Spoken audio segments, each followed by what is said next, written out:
మేధో యంత్ర ప్రేక్షకులకు నమస్కారం. ఈరోజు మనం ఓ కొత్త పద్ధతిలో మన వీడియో చేసుకుందాం. అదేంటి? దున్నపోతొచ్చి ఇలా మాట్లాడుతోందేంటి?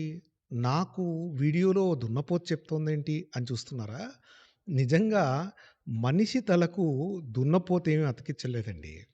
ఓపెన్ ఏఐ వారి సోరా 2 మోడల్‌తో జనరేట్ చేసిన స్క్రీన్ ఇది. లేకపోతే జనరేట్ చేసిన వీడియో ఇది. చూసారు కదా! ఇప్పుడు మనం దున్నపోతు గారైపోయింది గదా! మనం కోతి గారి చేత వార్తలు చదివిద్దాం. చూసారు గదా! ఏఐ డిస్రప్ట్ చేసే ప్రధానమైన రంగాల్లో కళారంగం, లేకపోతే క్రియేటివ్ ఫీల్డ్ కూడా ఒకటి.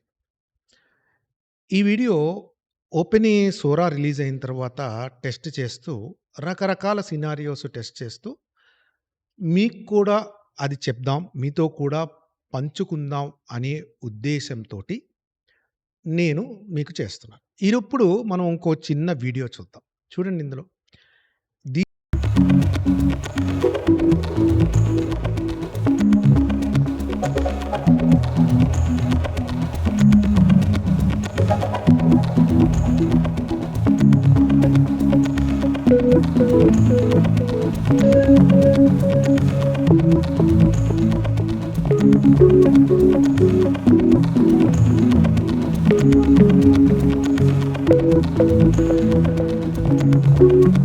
దీని యానిమేషన్ క్రియేట్ చేయడానికి నాకు పట్టిన సమయం దాదాపుగా పావుగంట.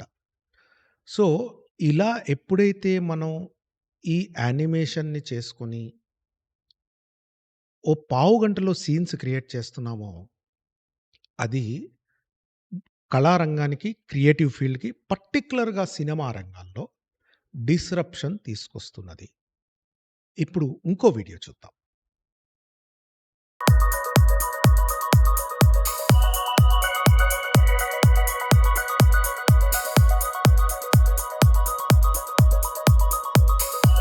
చూసారు గదా!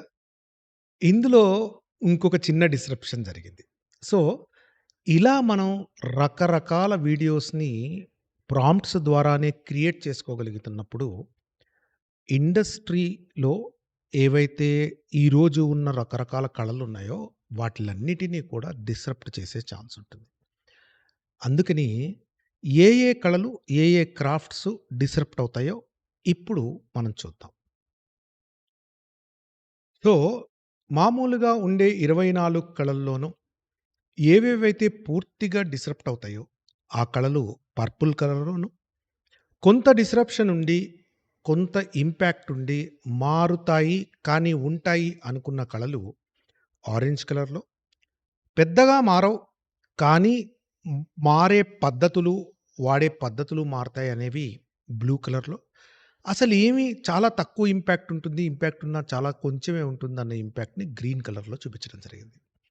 సో, అసలు ఈ వీడియో ఉద్దేశ్యము సినిమా రంగం యొక్క ఇంపాక్ట్స్‌ని స్టడీ చేయడం కాదు. అసలు ఇది ఎలా పనిచేస్తుంది? ఈ వీడియో జనరేషన్ మోడల్స్ ఎలా పనిచేస్తాయి? దాని ఆర్కిటెక్చర్ ఏంటి? అని వివరించే ఉద్దేశ్యంలో ఇది చెప్తున్నాం కానీ, వాస్తవానికి సినిమా రంగంలో లేదా క్రియేటివ్ కమర్షియల్స్ రంగంలో చాలా చాలా చేంజెస్ రాబోతున్నాయనేది సుస్పష్టం. అందుకని ఎవరైతే ఈ రంగాల మీద ఆధారపడి ఉన్నారో తప్పనిసరిగా ఆర్టిఫిషియల్ ఇంటెలిజెన్స్ వాడుకుంటూ మీరు మిమ్మల్ని రీస్కిల్ చేసుకునే పని మొదలుపెట్టడం చాలా చాలా ముఖ్యం. ఓకే. ఇప్పుడు మనం అసలు ఈ సోరా మోడల్ కానీ, వీడియో జనరేషన్ మోడల్ కానీ ఎలా పనిచేస్తుందో మనం నేరుగా వర్క్‌లోకొచ్చేస్తాం. మీరు ప్రాంప్ట్ ఇస్తున్నారు కదా! ప్రాంప్ట్ ఇవ్వగానే ఈ మోడల్ ఎలా పనిచేస్తుందయ్యా అంటే, మీ ప్రాంప్టు, మీ టెక్స్ట్‌ని ఏం చేస్తుందంటే ట్రాన్స్‌ఫార్మర్ మోడల్స్ లోపలికి మారిపోతుంది. ఎప్పుడైతే ట్రాన్స్‌ఫార్మర్ మోడల్ లోపలికొస్తుందో, వీడియో జనరేషను దానికంటూ ఒక నెరేటివ్ సీన్స్‌ని క్రియేట్ చేసుకుంటుంది. అంటే మామూలుగా మీకు కొన్ని టోకెన్స్ క్రియేట్ చేస్తాయి. దానికి సమాధానం వస్తుంది గదా! వీడియో జనరేషన్ మోడల్ పర్టిక్యులర్‌గా సోరా యొక్క ఆర్కిటెక్చర్ ఏంటంటే, అది ఆన్సర్ జనరేట్ చేయకుండా పిక్చర్‌కి కావాల్సిన సీన్‌ని జనరేట్ చేస్తుందనమాట. అలా సీన్‌లన్నీ జనరేట్ చేసుకొని పెట్టుకుంటుంది. పెట్టుకున్న తర్వాత దాన్ని స్టోరీ బోర్డ్ అనేది క్రియేట్ చేస్తుంది. స్టోరీ బోర్డ్ క్రియేట్ చేసుకున్న తర్వాత, ఆ తర్వాత రికరెంట్ న్యూరల్ నెట్వర్క్స్‌కి ఆర్ఎన్ఎన్స్‌కి ఇస్తుంది. అసలు ఈ ఆర్ఎన్ఎన్స్ ఎందుకొస్తాయ్యా? అంటే ఆర్ఎన్ఎన్స్ అనేవి sequence based okay. Sequence based జనరేషన్‌కి ఆర్ఎన్ఎన్స్ ఉపయోగం. సో, ఈ ఆర్ఎన్ఎన్స్ ఏం చేస్తాయంటే, మీ ఆప్టికల్ ఫ్లోని లేకపోతే ఫ్రేమ్స్‌ని అడ్జస్ట్ చేసుకోవడానికి ఆర్ఎన్ఎన్స్ ఉపయోగపడతాయి. అలా తీసుకొచ్చి ఏ క్లాస్ తీసుకోవాలో స్కోర్ చేసి వస్తుంది. ఆ తర్వాత మళ్ళీ మనం వెనక్కి వెళ్తే ఓకే. మీరు జనరేట్ చేసుకున్న స్కోర్స్ వస్తాయి చూసారా? ఈ ఇన్ఫర్మేషన్‌ని సీన్ ప్లానింగ్ ఇన్ఫర్మేషన్‌ని తీసుకెళ్ళి గ్యాన్స్‌కి ఇస్తాయన్నమాట. ఈ గ్యాన్స్ ఏం చేస్తాయి? గ్యాన్స్ అనేది ఈ ఆర్కిటెక్చర్‌లో ఏంటయ్యా చేసేదంటే ఎక్కడైతే అబ్స్ట్రాక్ట్ కాన్సెప్ట్స్ ఉన్నాయో, ఆ అబ్స్ట్రాక్ట్ కాన్సెప్ట్స్‌కి కొన్ని కొత్త విషయాల్ని తీసుకొచ్చి యాడ్ చేసి పెడతాయి. అంటే మీరు సప్లై చేసినవి యాడ్ చేయడానికే గ్యాన్ పనిచేస్తుందనమాట. సో, ఇలా మోడల్ పైప్‌లైన్ అయ్యాక ప్రతి ఫ్రేము జనరేట్ అవుతుంది. అంటే ఫ్రేమ్ బై ఫ్రేమ్ జనరేట్ అయ్యాక అయన్నీ కలిపి అన్ని ఫ్రేమ్స్ కలిపి వీడియోలాగా తయారయ్యి మీకు వీడియో అవుట్‌పుట్ ఇస్తుందనమాట. సో, సోరా 2 మోడల్ ఎలా పనిచేస్తుంది ఇంటర్నల్‌గా అనేది ఇదండి వ్యవహారం. సో, అందుకని మీరంతా గూడా ఈ సోరా 2 మోడల్‌ని మీకు గనక యాక్సెస్ ఉంటే తప్పనిసరిగా ట్రై చేయండి. ఓ రకంగా చెప్పాలంటే ఒక రకమైన రివల్యూషన్‌కి ఇది నాంది, పునాది. ఇప్పుడు మీరు కొన్ని ప్రాంప్ట్స్ చూద్దురు గాని. ఓకే. ఇప్పుడు నేను జనరేట్ చేసిన ప్రాంప్ట్సు ఇదిగోండి. ఒకటో, రెండో ప్రాంప్ట్స్ జనరేట్ చేసి మీకు చూపిస్తున్నాను.